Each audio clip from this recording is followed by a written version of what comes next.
सरकार को एक नियम ये भी लागू कर देना चाहिए कि हॉस्पिटल प्राइवेट हो या सरकारी, अगर मरीज मर जाए तो उसका पूरा बिल माफ हो जाना चाहिए।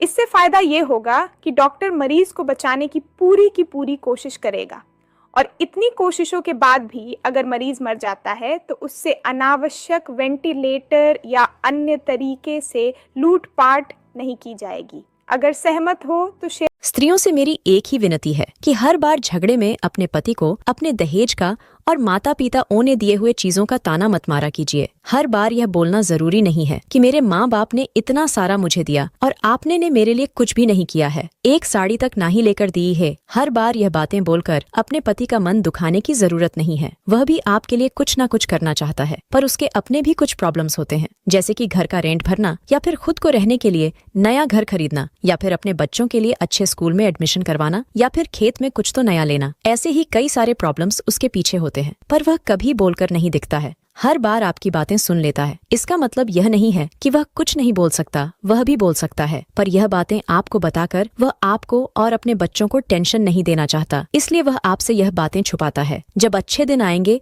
तो आपका पति भी आपके लिए कुछ ना कुछ करेगा। आपको क्या लगता है, यह बातें सही है या गलत? कमेंट में जरूर बताइए। रोज सुबह स्त्री के इस अंग को छूने से बन सकते हैं करोड़पति। अगर आप स्त्री के इस अंग को छूते हैं तो आपकी सोई हुई किस्मत जाग सकती है, या फिर घर में गरीबी है तो वह भी पूरी तरह से नष्ट हो जाती है। शास्त्रों के अनुसार सुबह उठने के बाद पुरुष को सबसे पहले अपनी पत्नी के हथेलियां को अवश्य स्पर्श करें, क्योंकि स्त्री की हथेलियां में मां लक्ष्मी का वास होता है। ऐसा करने से आपके घर में रोज लक्ष्मी आएगी। इसके पश्चात उसे अपनी माता के चरण स्पर्श करने चाहिए। ऐसा करने से आपके जीवन में कोई भी संकट नहीं आएगा। तीसरी बात, पुरुषों को सुबह उठने के बाद अपनी पुत्री के मुख के दर्शन करने चाहिए। ऐसा करने से आपका पूरा दिन बहुत अच्छे से गुजरेगा। यह चीज आप रोज करेंगे तो आप धनवान बन सकते हैं। स्त्री के सम्मान में एक लायक अवश्य करें।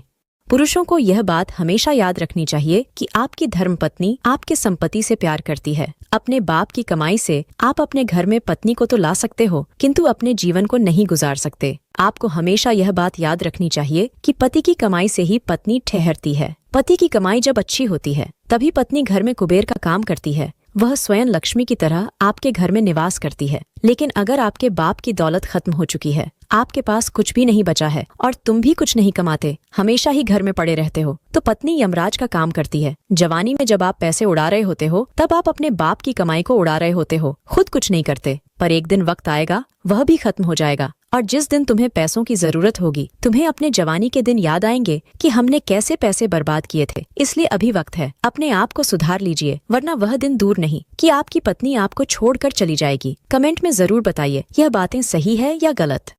गंगाधर के 4 बेटे थे, चारों का विवाह हो चुका था। आज पिता की जायदाद के बंटवारे के लिए चारों भाइयों ने पंचायत बुलाई थी। सरपंच बोला, गंगाधर जी, आपके चारों बेटे चाहते हैं कि आपके जायदाद के 4 हिस्से कर दिए जाएं और आप 3 महीने हर एक बेटे के पास रहेंगे। आप इनकी बातों से सहमत हैं कि नहीं? बड़ा बेटा बोला, अरे सरपंच, इसमें पिताजी से क्या पूछना, हम चारों भाई उन्हें 3-3 महीने साथ रखने के लिए तैयार हैं। आप उनके जायदाद का बंटवारा करिए। अभी तक सिर झुकाए चुपचाप बैठे पिता गंगाधर अचानक चिल्लाकर बोले, सुनो सरपंच, फैसला आप नहीं मैं करूंगा, और मेरा फैसला ये है कि इन चारों को मैं बारी बारी से अपने घर में 3-3 महीने साथ रखूंगा। बाकी का समय यह कैसे गुजारेंगे अपनी व्यवस्था कर लें, क्योंकि जायदाद मेरी है। पिता का फैसला सुन पंचायत और चारों बेटों का मुंह खुला का खुला रह गया। इसे कहते हैं फैसला। फैसला औलाद को नहीं माँ बाप को करना चाहिए। वैसे दोस्त, मेरी बात बहुत लोगों को बहुत बुरी लग सकती है, इसलिए हम पहले से ही आपसे हाथ जोड़कर माफी मांगते हैं। आजकल जो औरतें अपने पति से अनावश्यक तौर पर झगड़ा करती हैं, पति को बात बात पर धमकी देती है कि वह उन्हें छोड़कर मायके चली जाएंगी। उनके साथ उनके माता पिता है, उनके भाई है, वह तो मजबूरी बस ससुराल में रह रही है।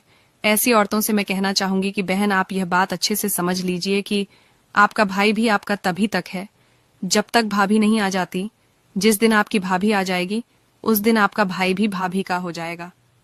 वो एक ने प्रेमी ने प्रेमिका से कहा, मैं तेरे से ब्याह करना चाहता हूं। वो बोले, ये पुराना तरीका है, किसी नए ढंग से प्रपोज कर। तो लड़का बोला, ऐसा है, तू मेरे छोरे से अपनी चिता में आग लगवाना पसंद करेगी? वो एक ने अपने लिए चाय बनवाई तो देखा सामने से एक दोस्त आ रहा है, बोले इसे 1/2 चाय कर दे। अच्छा वो 1/2 कर ही रहा था, इतनी देर में तीसरा दोस्त आ गया, बोले इसे 3 में कर दे। वो एक चाय तीनों 3 गिलास में लेके खड़े हो गए जी। इतनी देर में चौथा दोस्त आ गया, बोले खाली गिलास दियो। वो ये एक चाय 4 दोस्तों ने 4 गिलासों में मिलके पी। पीने के बाद एक ने पूछा, हाँ भाई कितने पैसे हुए? बोला जी कोई पैसे नहीं, इन गिलासों ने धोखे दे दे बस। वो एक का नया नया ब्याह हुआ तो दूल्हा दुल्हन को छत पे भेज दिया। अच्छा वहां उसने देखा लुगाई बड़ी सुथरी है, बोले लड्डू खावेगी। देखो ये प्रैक्टिकल बात, अगला कोई चांद तारे लाने की बात नहीं कर रहा, जो ला सकता वही पूछ रहा है। भाई उसे पता है ब्याह का घर है, हाँ वर्दी नीचे जाके ले आऊंगा। लड्डू खावेगी बर्फी ला दूं, इमरती खावेगी जलेबी ला दूं। भाई ने सुबह के 4 बजा दिए इस चक्कर में। तो नीचे से बूढ़ा बोल पड़ा, बोला इस कढ़ाई ना उतार दे, खेत पे जाने का टाइम हो गया। नहीं मोदी जी खूब हंसाते हैं, ऐसी बात नहीं है। जब हरियाणा में चुनाव हुआ उन्होंने जगह जगह भाषण दिया था, शौचालय बनाएंगे शौचालय बनाएंगे। उसका तो महाराष्ट्र चले गए, बोले ना खाऊंगा ना खाने दूंगा। बताओ शौचालय बना क्या करेगा भाई।